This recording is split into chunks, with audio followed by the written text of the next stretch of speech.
For today's update, EDC confirm sa Singapore mag-a-anniversary. Pinangalanan na kung sino ang mga kasama. Pero bago po ang lahat, kung bago ka pa lang sa aking munting channel, please subscribe, like, share, and comment. Huwag mo na rin kalimutang i-click ang notification bell nang sa ganon ay updated ka sa aking mga paparating na video. Unawa, kung maaari po ay tapusin muna ang kabuuang video bago tayo magbigay ng ating mga komento. So yon, mega love shoutout sa ating mga listeners, viewers, and subscribers saan mang sulok ng mundo. Kamusta po kayo mga kalingap? At syempre, patuloy po nating suportahan sina Kalingap Rab at ang ating ama ng Kalingap, ang nag-iisang founder, si Kuya Val Santos Matubang. Kung maaari po ay no skip ads, nang sa ganon ay mas marami pa tayong malingap na nangangailangan. At doon nga po isa-celebrate ng EDC ang kanilang first year anniversary.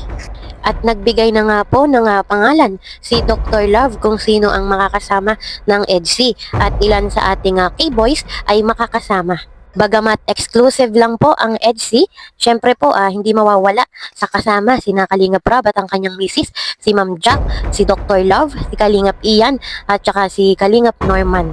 Yan po ang mga sigurado nga makakasama ng EDC sa Singapore. Kung hindi po ako nagkakamali ay December 22 ang kanilang pinaplanong date ng alis. Sobrang nakaka-excite naman ang mangyayari.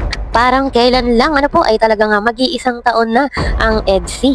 At sa katunayan nga po ay isa sa ating mga sponsor ang nagbigay na ng 100k. Wow naman, at talagang tuloy na ang trip to Singapore ng EDC. At bukod pa po doon ay malapit na ang ribbon cutting ng bahay ni Beyonce. Mukhang magiging maganda po ang pasok ng 2025 kay Beyonce.